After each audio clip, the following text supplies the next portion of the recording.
Mesdames, Messieurs, bonsoir et bienvenue à tous à la une de ce journal. Hécatombe sur la nationale numéro 4. L'axe Yaoundé-Bafoussam, un grave accident de la circulation, a fait une trentaine de morts, parmi lesquels de nombreux enfants. Un drame de plus qui endeuille des familles en cette période de vacances scolaires. Et puis en sport, s'achemine-t-on vers un nouveau bras de fer entre la Ligue professionnelle de football du Cameroun et la Fédération camerounaise de football. Le général Pierre Semengue accuse la FECAFOOT d'être à l'origine de ce coup de frein brutal des championnats. Voilà pour le sommaire.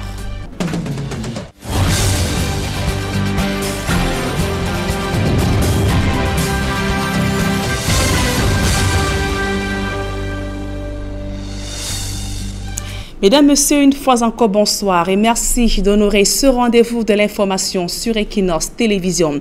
C'est un vendredi noir, du sang encore coulé au Cameroun. Une trentaine de personnes ont perdu la vie. Ce jour, sur la nationale numéro 4, l'accident de la circulation s'est produit aux environs de 4 heures du matin au lieu dit Komyambeta, dans le département du Mbam-Inoubou. Un car parti de Yaoundé pour Bouddha a échoué dans un ravin à Komyambeta. Très peu de personnes ont eu la vie sauve. Les recherches pour trouver les survivants se poursuivent. La plupart des corps sont éparpillés dans la forêt, parmi lesquels figurent plusieurs enfants. Et selon les sources, le chauffeur du bus, visiblement pris de fatigue, s'est endormi au volant. Un drame de plus qui vient ici endeuiller de nombreuses familles durant cette vacances scolaires au Cameroun. La session parlementaire du mois de juin s'est achevée ce jour à l'Assemblée nationale et au Sénat. Cette session a été marquée par l'adoption du projet de loi portant prorogation du mandat des députés et ainsi que le Parlement qui a donc adopté la loi régissant les activités physiques et sportives au Cameroun. Joël Essengue et Guizoko. C'est désormais une page tournée, celle de la session du mois de juin à l'Assemblée nationale. Et ce qui aurait dû être la fin de la 9e législature se trouve être simplement la fin d'une session. Dans son discours de clôture, Kava Yege Djibril a vu dans l'ajournement des législatives l'occasion de mieux organiser cette échéance électorale. Au bout du compte, il faut permettre à un maximum de compatriotes d'accomplir leur devoir de citoyen en toute âme et conscience. La représentation nationale salue cette initiative de notre gouvernement. De plus, il a indiqué espérer que les députés comprennent tous le sens de la prorogation de leur mandat. Nous sommes tous profondément édifiés quant aux enjeux qui sous-tendent la prorogation des mandats de la 9e législature. Notre devoir est donc de mériter véritablement de la République en continuant dans cet hémicycle notre travail de législateur, garant de l'intérêt général du peuple. Parmi les députés, cette prorogation, sans être un pis-aller, n'est pas non plus perçue comme une demande pressante de leur part. On y a été contraint par les circonstances exceptionnelles, notamment le chevauchement de plusieurs élections. C'est cela qui a justifié la prorogation du mandat des députés. Sinon, pour les députés eux-mêmes, ce n'était pas une nécessité absolue, non. On ne s'y attendait même pas. Quant au bilan, les projets de loi adoptés sont présentés comme majeurs. D'abord, dans le domaine des finances. S'agissant de la gestion des finances publiques, le Code de transparence de bonne gouvernance des finances publiques, qui met en place un certain nombre de contraintes et d'obligations liées à la promotion de la bonne gouvernance et à la responsabilité des ordonnateurs et des gestionnaires. Puis figure aussi en bonne place la question du contrôle des armes légères, objet également d'une loi adoptée. C'était important qu'on puisse également adopter cette loi compte tenu de la situation dans notre pays, situation sécuritaire bien évidemment, dans le nord-ouest et dans le sud-ouest. Plus tôt que les élections, les députés reviendront à l'hémicycle en novembre prochain pour l'examen et l'adoption du projet de loi relatif au budget 2019 du Cameroun. Rien n'est dit qu'il s'agira d'un long fleuve tranquille. Et nous restons toujours à l'Assemblée nationale où le déficit énergétique au Cameroun était au cœur des débats entre les députés ainsi que les responsables de la structure en charge de la distribution de l'énergie électrique au Cameroun. Et ces députés ont plaidé donc pour les énergies renouvelables comme alternative au Cameroun. On fait le point dans ce reportage d'Emmanuel Diop et de Marcelin Gansop. C'est peu dire que d'affirmer que les Camerounais broient de plus en plus du noir, avec dans certaines localités d'interminables coupures d'électricité qui durent parfois des mois. La situation réelle sur le terrain, c'est que vous le constatez avec moi qu'il ne peut pas se passer un seul jour sans qu'il y ait des coupures d'électricité, ce que les Américains nous ont appelé délestage. Quand il y a baisse de tension, on n'est même pas capable de voir un seul match de football. En résumant ainsi le calvaire des populations, les députés souhaitent que les choses changent. Mais ils sont aussi conscients que le bout du tunnel n'est pas pour demain. Raison pour laquelle l'attention est focalisée sur les énergies renouvelables, présentées comme une sérieuse thérapie face au déficit criard en énergie électrique au Cameroun. Les énergies renouvelables pourraient être une alternative pour apporter un maximum d'énergie au moindre coût à la majorité des Camerounais et de plus en plus démunis aussi. Nos partenaires, les Chinois, CIPEVER, les Allemands et les Suisses avec qui nous sommes en collaboration pourraient apporter des kits d'énergie solaire pour pallier à cette situation.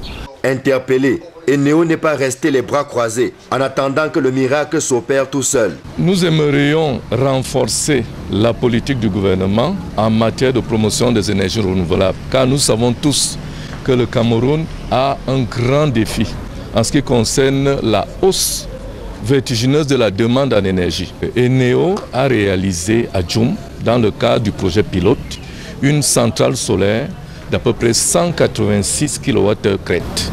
Mais il y a encore fort à faire pour exploiter et valoriser le riche potentiel qu'offrent les énergies renouvelables et ainsi sortir progressivement les populations du noir. La plus grande difficulté qu'on peut relever, c'est essentiellement la volonté d'accélérer.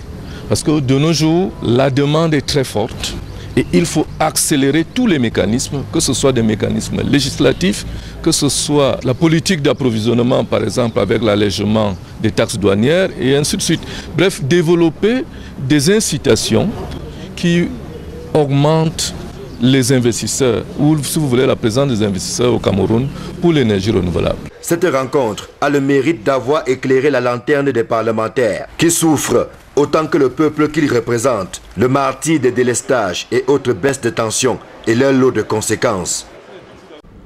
Dans le reste de l'actualité, le plan d'urgence humanitaire rentre dans sa phase opérationnelle. Les membres du comité interministériel ad hoc descendent sur le terrain dès la semaine prochaine. Le gouvernement entend ainsi approvisionner ses populations en denrées et procéder à la reconstruction des zones détruites du fait des affrontements entre les forces de l'ordre et séparatistes, forces de défense et séparatistes anglophones.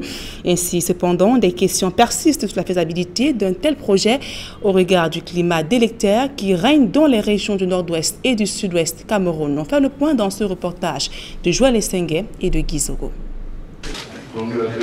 Après l'annonce du lancement du plan d'urgence humanitaire du gouvernement pour le nord-ouest et le sud-ouest le 20 juin dernier, la phase d'exécution semble avoir sonné.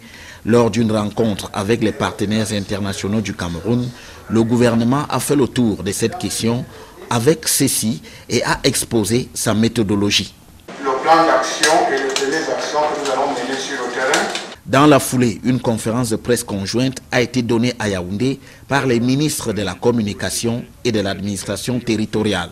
Si Issa Chiroma Bakari reprécise les objectifs de ce plan, Paula Tanganji annonce qu'il va être implémenté très vite. Il s'agit en effet de rétablir un cadre de vie propice à l'épanouissement et au développement des communautés concernées, d'apporter une assistance humanitaire d'urgence aux populations en détresse, d'assurer la réinsertion socio-économique des personnes et des communautés victimes de violences et forcées au déplacement. Dès la semaine prochaine, nous allons nous déployer sur le terrain. Ça, c'est un message clair. Dès la semaine prochaine, nous allons commencer nos actions sur le terrain. Et ces actions seront bien encadrées parce que nous travaillons avec les forces de défense et de sécurité. C'est l'occasion pour le gouvernement de rappeler que la situation sur le terrain est sous contrôle malgré quelques poches de résistance, et il ajoute même que des combattants de l'Ambazonie ont commencé à déposer les armes et que d'autres sont appelés à faire de même. La situation est sous contrôle. Depuis un certain temps, il y a pas mal de terroristes d'hier qui ont déposé les armes et qui sont revenus dans la République. Et nous demandons aux autres qui tardent à le faire, de le faire, parce que tôt ou tard, ils seront contraints de le faire. Dans ce contexte, pour Issa Chiroma Bakari et Paul Atanganji, le dialogue dans la crise anglophone est bel et bien en cours, loin des considérations qu'il qualifie de peu pertinentes. Le chef de l'État, lors de son discours de fin d'année, a parlé du dialogue dans un cadre institutionnel, donc dans le strict respect des règlements de la République.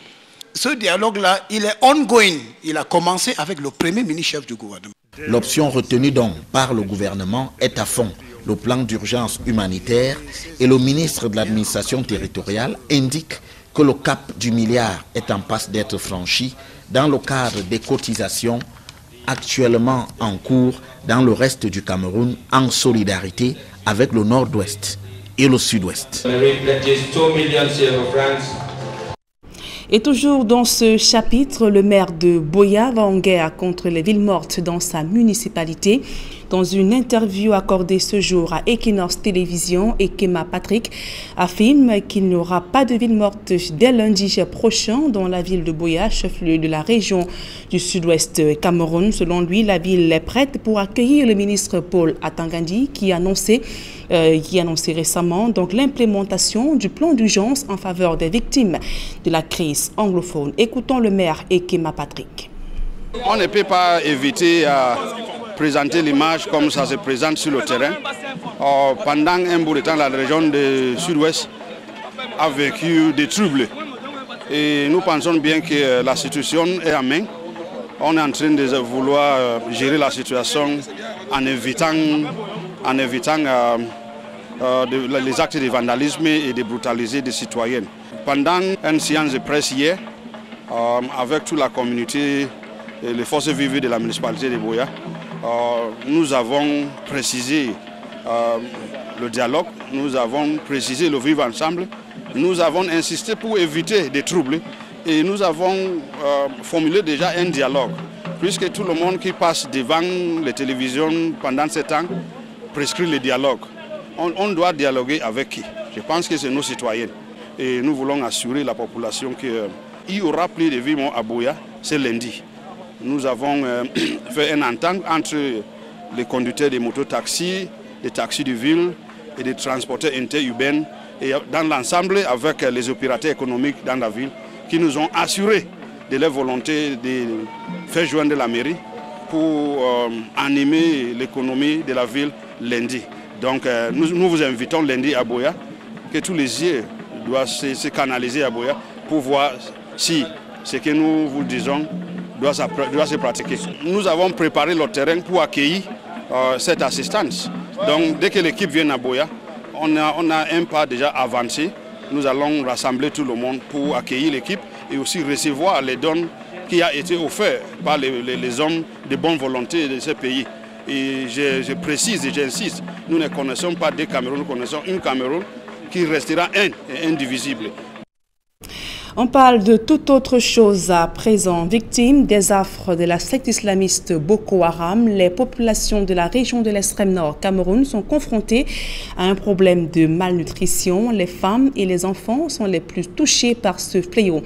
Et pour alléger les souffrances de ces populations, les associations et bien sûr des ONG se mobilisent sur le terrain. Amadou Daïrou et Gladys Sidi.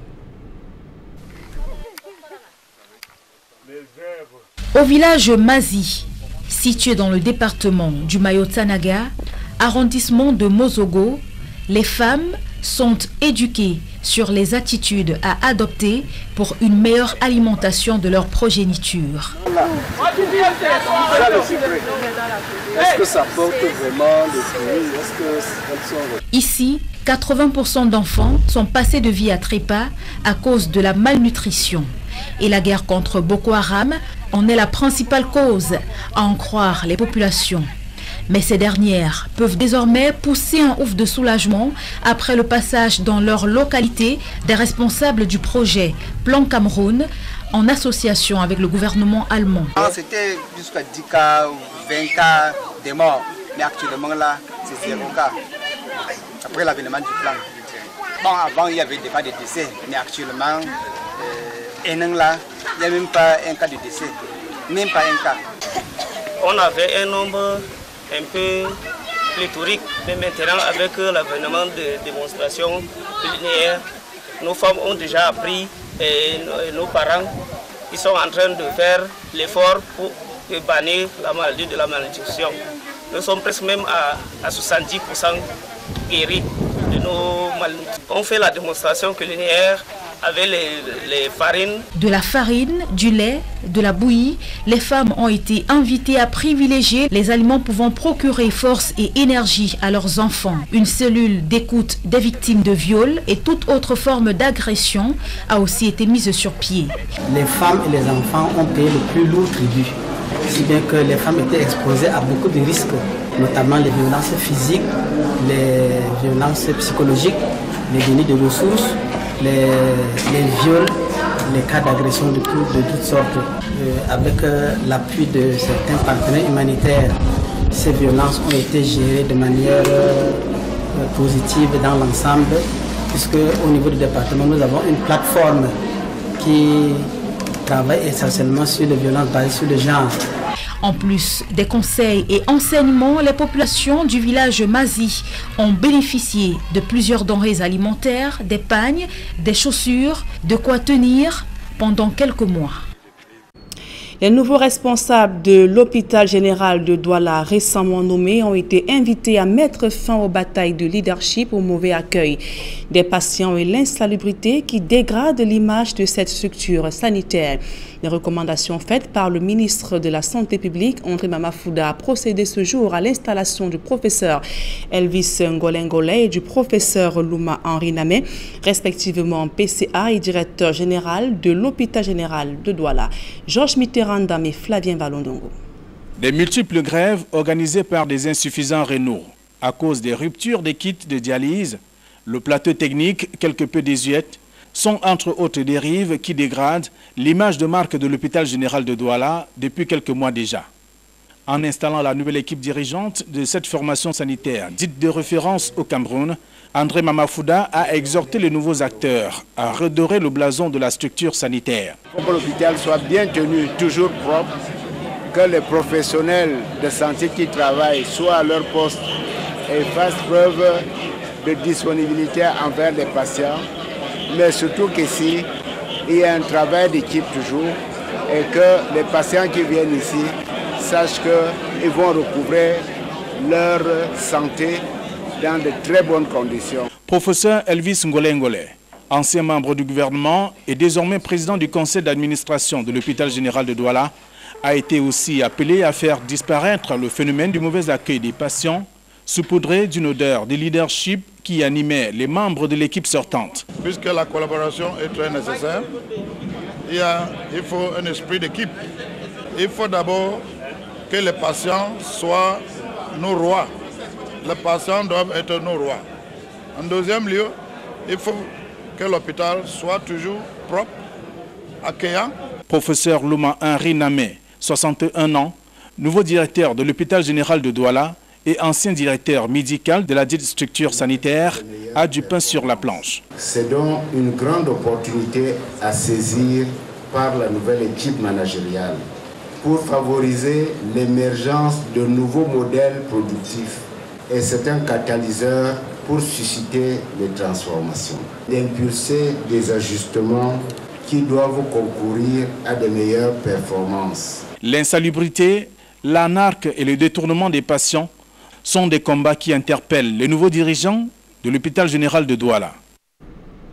Aux valeureux soldats, la nation reconnaissante, la médaille de la vaillance a été décernée à l'inspecteur de police Tchakounté Romeo, tombé sous le front de guerre à Bamenda, dans la région du nord-ouest Cameroun. Il a reçu les honneurs ce vendredi à Bafoussam, dans la région de l'ouest. Dallas Tchana et Jean-Paul Jouniat. Une atmosphère de deuil à la place des fêtes de Bafoussam. Tout noir le monde. Une famille tout éplorée. Des camarades d'armes sous le choc, tout ce beau monde, à la gorge nouée de tristesse et de chagrin. Pleurs à chaudes larmes. L'inspecteur de police, Tchakounté Toumté Alain Romeo, a battu le 21 juin 2018 en service commandé au nord-ouest Cameroun. Une région tout infestée de sécessionnistes qui ont juré d'en découdre avec les forces de défense engagées dans la partie anglophone du pays. Et à ce cérémonial dans la pure tradition militaire, tout le gratin politico-administratif et les hauts gradés de la police présents avec en tête de file Awa Fonka Augustine, le gouverneur de la région de l'Ouest, pour rendre un dernier hommage aux disparus. Au nom du président de la République et en vertu des pouvoirs qui nous sont conférés, nous décernons la médaille de la vaillance avec citation à l'ordre de la Société nationale à titre posthume. En service au commissariat de sécurité publique de Baham dans les hauts plateaux depuis 2013, l'inspecteur de police Tchakounté Toumté laisse une veuve tout éplorée et 5 enfants. Né le 4 février 1976 à Yaoundé, le défunt intègre le corps de la Sûreté nationale en 2002 et à sa sortie en 2003, il est affecté au groupement mobile d'intervention numéro 6 à Bamenda, d'où il rejoint en 2012 le commissariat central de Bafoussam. L'inspecteur de police Tchakounté Toumté Alain Romeo quitte la scène à 42 ans pour reposer désormais à Bangoulap, son village natal par Banganté. L'actualité sportive à présent, s'agit-il d'un nouveau bras de fer entre la Ligue professionnelle de football du Cameroun et la Fédération camerounaise de football? Le général Pierre Semengue accuse la FECAFOOT d'être à l'origine de ce coup de frein brutal des championnats d'élite 1 et 2. Faute d'obtenir la totalité de la subvention attendue, la Ligue estime qu'il est impossible de mener des championnats professionnels jusqu'à leur terme. Joël Sengaï à Cyril. Le communiqué de la Ligue de football professionnel du Cameroun est clair. Les championnats Elite 1 et Elite 2 sont arrêtés faute de moyens financiers. Et sur les raisons de ce manque d'argent, la LFPC accuse la Fédération camerounaise de football. C'est la FECAFOOT. Nous n'avons pas besoin de cacher ça. Le problème, c'est la FECAFOOT. La FECAFOOT nous doit 255 millions à payer pour que la compétition puisse bien s'achever. Pour la LFPC donc, la FECAFOOT est à l'origine de ce coup d'arrêt. Sur 410 millions de francs CFA attendus en guise de subvention de l'instance fêtière du football national, la Ligue de football professionnel du Cameroun n'en a reçu que 145. Chaque saison, la Fédération camerounaise de football met à la disposition de la Ligue, qui est un démembrement de la Fédération, la somme de 410 millions. Nous sommes rendus à 5 journées à la fin du championnat. Nous n'avons reçu que 145 millions. Donc, ce qui fait que nous sommes un tout petit peu en difficulté. Rendu à 5 journées de la fin des compétitions, la LFPC crie à l'asphyxie. Nous ne pouvons pas terminer le championnat parce qu'il serait difficile pour nous après de pouvoir payer les primes. Et même, cet argent est destiné pour l'organisation de la compétition, c'est-à-dire le paiement des officiels. Et nous ne pouvons pas travailler si on ne paye pas les officiels. Donc, nous avons besoin d'argent pour pouvoir organiser cette compétition. Il y a quelques mois, la Ligue de football professionnel du Cameroun a conclu un accord avec la Liga Española. Accord qui ne devrait pas produire de l'argent, dit-on à la Ligue, mais plutôt indiquer comment faire pour obtenir de l'argent. En attendant, les caisses de la LFPC restent vides. Un public reportage à présent. Le Festival international de la bouffe se poursuit à Douala. De nombreux visiteurs qui se sont rendus à la maison du parti de Bonanjo. Ça a été une occasion de pouvoir déguster ces mets du locaux et même étrangers. Le reportage de Gladys Sidi. Le Festival international de la bouffe est un brassage de cultures. le carrefour de l'art culinaire d'ici et d'ailleurs. Un événement pour présenter la diversité culturelle du Cameroun en particulier et des autres pays en général. Il est important aujourd'hui qu'on mette la nourriture camerounaise à l'honneur. Vous savez, le monde est devenu comme un petit village, donc la promotion de chaque village commence à domicile. Vous voyez, j'ai choisi le pilé, c'est de la région de l'Ouest, moi-même je suis de la région du Centre, donc c'est pour promouvoir la nourriture camerounaise en fait. J'ai mangé le njapche. Couscous, maïs avec légumes, pistache là, c'était bien. Voilà une découverte et c'était bien fait. C'est un plan des responsables, j'ai apprécié. L'Inde, la Côte d'Ivoire, la Chine, le Mexique, le Sénégal sont autant de pays représentés à ce festival. Nous sommes un pays de paix, nous recevons des milliers d'étrangers chaque jour. À travers le festival, on décide de promouvoir l'art culinaire. Se disant, tiens, nous sommes Camerounais, nous sommes fiers de notre culture, nous devons nous connaître d'abord davantage. C'est pourquoi vous voyez sur le site, nous avons les différents mets des différentes régions du Cameroun. Mais aussi, nous avons ces étrangers chez nous, nous les connaissons par leur nationalité. Mais qu'en est-il de leur art culinaire? Pourquoi ne pas les amener à se dire, tiens, avec les Camerounais, nous pouvons partager également nos repas. Ils peuvent apprécier notre culture, tant comme nous pouvons apprécier leur culture. Voilà pourquoi nous avons pris l'initiative, mon équipe et moi, de l'agence de mettre en place le Festival international de la bouffe. Bien manger, c'est le début du bonheur. Également, le début du bonheur passe par différentes voies. Des soins esthétiques, comment joindre les épices culinaires au service de la beauté. Ça, c'est une thématique de la conférence. Vous avez les ateliers culinaires pratiques avec des chefs étrangers qui, gratuitement, apprennent des mets de leur culture à nous les Camerounais, afin que nous les découvrons davantage. Nous avons les concours pour amateurs Masterchef, tous les soirs de 16h à 18h et enfin des concerts géants chaque soir. Au Festival international de la bouffe, tous les exposants mettent en avant les spécialités de leur région, de leur pays. Moi, je viens de Fumban. Je me suis dit, notre couscous et japche international, c'est l'occasion aussi de faire déguster à tout le monde. Étant aussi de l'Ouest Cameroun, nous avons le taro, nous avons le pilé, c'est vraiment la culture. Et à côté, vous allez voir, il y a d'autres stands et puis c'est beaucoup d'autres mets camerounais. Donc je pense que c'était l'occasion aussi de faire connaître aux autres peuples ce que les Camerounais ont et en particulier ce que l'Ouest Cameroun peut représenter.